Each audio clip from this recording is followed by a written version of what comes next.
So my name's Erika Tranfield. I'm from Pride Angel. Pride Angel is a parenting connection website for anybody looking for sperm donors, egg donors, or co-parents. We are very keen in the area to raise awareness about known donation, and Professor Nicky Hudson and her team have performed some great work on known egg donors and known egg donation. The work that she's performed is that we're going to discuss today is called the EDNA study. So Nicky, if maybe you can first introduce yourself, tell everybody a little bit about yourself, and then we can go into what the study is about. Great, thanks Erika, and thanks for inviting me to join you. So I am a Professor of Medical Sociology at De Montfort University in Leicester, and we specialise in the study of human reproduction, kind of looking specifically at the social aspects of human reproduction. And so the study that I've been working on for the last few years, the EDNA project, as you mentioned, is a study looking at experiences of egg donation within Europe. And that's quite a large scale study. It includes the UK, Spain and Belgium, looking at all aspects of egg donation. And as you say, within that, we've looked specifically at known donation, which came up as kind of an interesting difference in the UK. But our research centre looks at all aspects of reproduction. So we've got projects on surrogacy and egg freezing and reproductive timing and all sorts of stuff. But obviously today we're going to talk a little bit about the work on egg donation. So thanks for having me.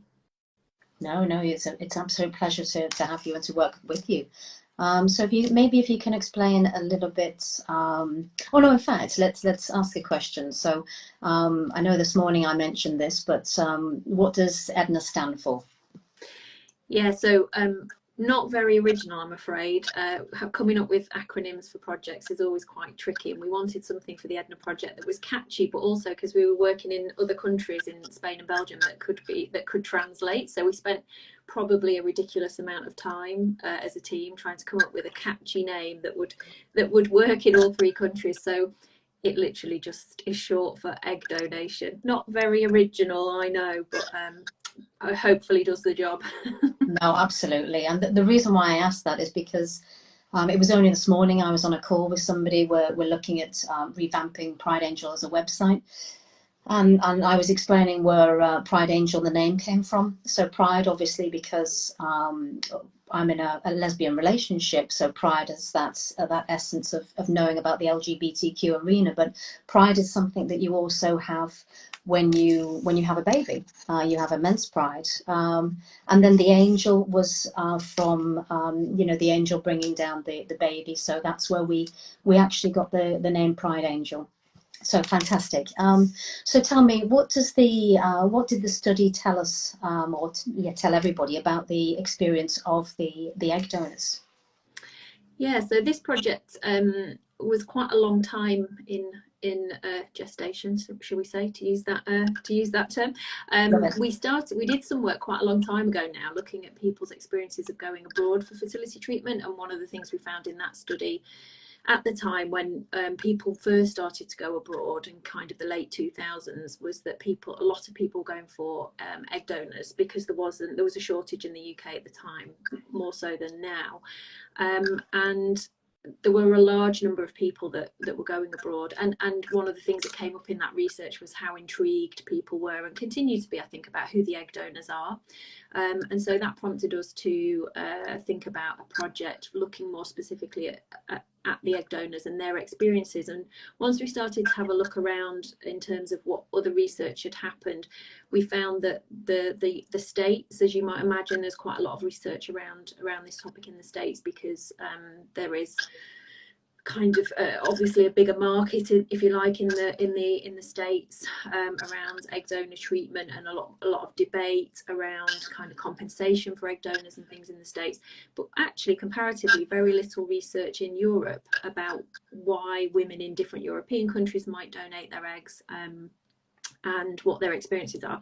So we probably a little bit more so in the UK. There's a little bit more research in the UK actually, but what we wanted to do was sort of expand on that and look at different countries and their experiences. And then part of the reason we were interested in Europe is because this project was designed prior to Brexit. So Brexit came along and kind of stumped us a little bit, because we were interested in how countries that come within the European, so there is kind of European level regulation around what can and can't be done with human tissue, so egg, sperm and embryo and so on. But beyond that, so European countries kind of incorporate that regulation into their own guidance and law, but beyond that there's quite a lot of difference in different countries' approaches and how they regulate, or if they regulate, and what kinds of things they allow.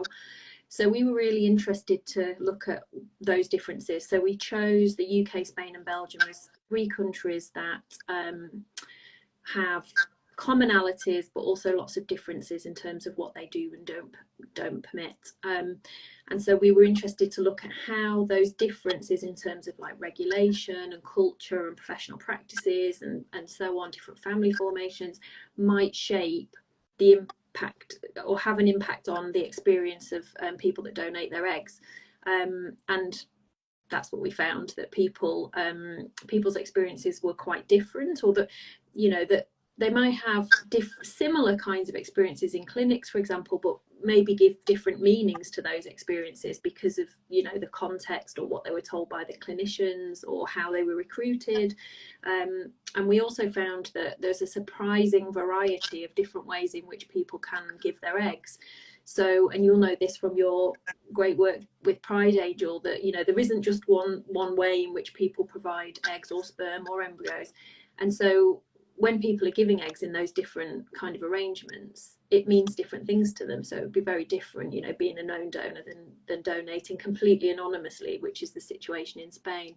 So our work tries to get at that and look at what's going on, and, you know, and understand more about the process, really, about what the implications of it might be, you know, understand what the experiences of women are, whether there is a need for more support and so on. Fantastic.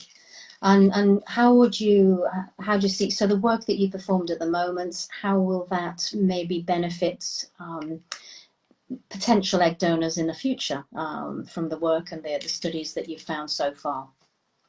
Yeah, sure. That was something that we were really keen on building into the project from the start. So we worked with organisations, obviously Pride Angel, one of those, and several other organisations in the UK and to some degree in the other countries as well, to really embed that within the project. You know, it's a kind of ethos of ours in the research centre that I lead, is that, you know, people that use the research and are impacted by the research should be involved in setting the agenda and setting the questions. So we designed it with that in mind. So we one of the things that came up again and again from people was that, particularly in the UK, where we were working more closely with kind of organisations that provide support, that there isn't much information that's kind of impartial.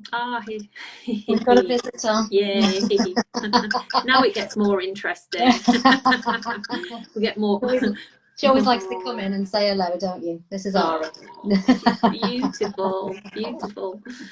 Yeah, we'll give her a little slot. We'll hand over for some Q&A. I always say the boss is here.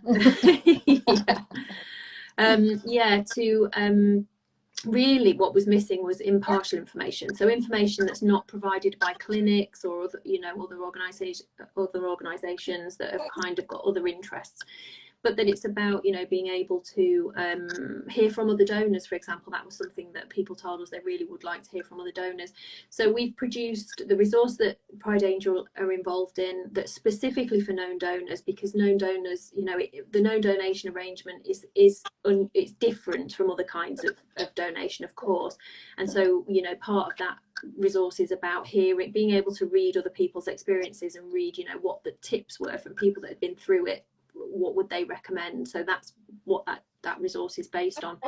And we produced some films as well. We filmed donors talking about their experiences, you know, the things that they would have liked to hear about when they were planning to donate, so things to think about before they got to the clinic. And I think there'll be more as well. You know, we're in the process of kind of developing more from the project, so hopefully there'll be more kind of resources and information that we can provide based on what we heard from people who participated. Great. And what we'll do afterwards is we'll share those links for the research that you've done so far. We'll put them on Pride Angel as well. We'll put it out on social media, and as I mentioned, that we're fantastic. We're over the moon to work with yourselves and support as much as we can. How do you think that we can maybe improve the support that egg donors currently receive? Obviously through the fertility clinics, what can be done for that extra support from the work that you've produced so far?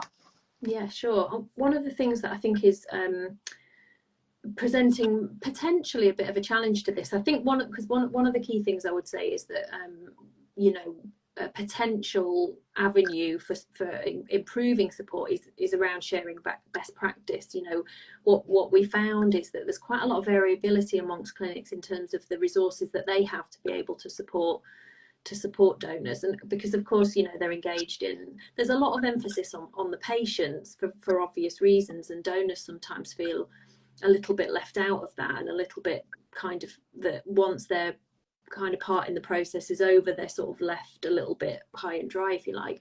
Yeah. And so there's some findings in there about potentially keeping open the option to go back for counselling maybe later on. Not everybody wants or needs counselling, so that was another issue. In fact, we're just in the process of writing a paper that will come out hopefully this year, which sounds like a long time, but in the academic world it takes ages to get this stuff out, but there will be things coming before that, which is looking specifically at the things that donors did and didn't like about the process of receiving care, and particularly around counselling. So we've got a paper that's coming out, again partly because we discussed this with BICA, the British Infertility Counselling Association, and they wanted to know what donors thought. So we've written a paper sort of specifically aimed at them, so that they can kind of improve what is provided when and how donors would like to hear that information.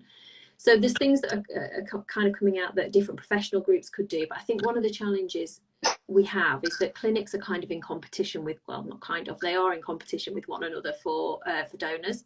So yeah, that sharing of best practice is a challenge, because of course clinics want to keep all their best kind of tactics, if you like, for themselves, in a sense. Most clinicians that we've spoken to, because we've spoken to professionals as well during this research, are really open to the idea of kind of helping and want to support. But of course, there is a tension there, because they're also running businesses and they want to recruit donors to be able to treat patients with those donor eggs.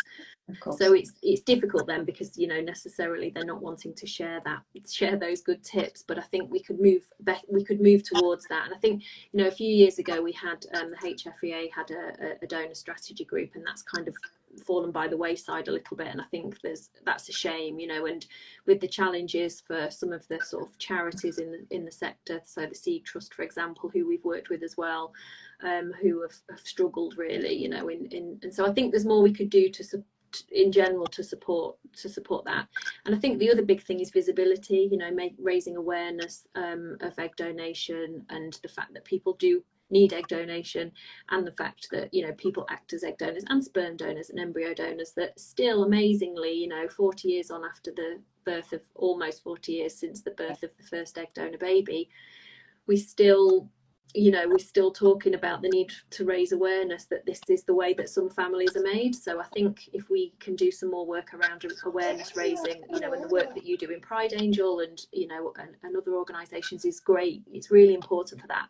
And of course, things like this, social media has transformed the field, hasn't it, and been able to do that. So I think we can use those tools to sort of raise awareness and create more kind of understanding about what people go through, and about what the donation experience is, which may ultimately result in more people wanting to donate, which may also be a good thing. Yeah, I was going to say, can only be a positive thing. Absolutely.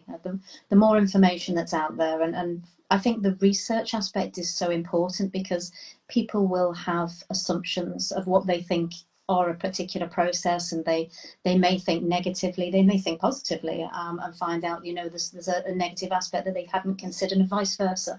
So I think speaking to the real people about real experiences, and obviously working from the clinician side, and is priceless information.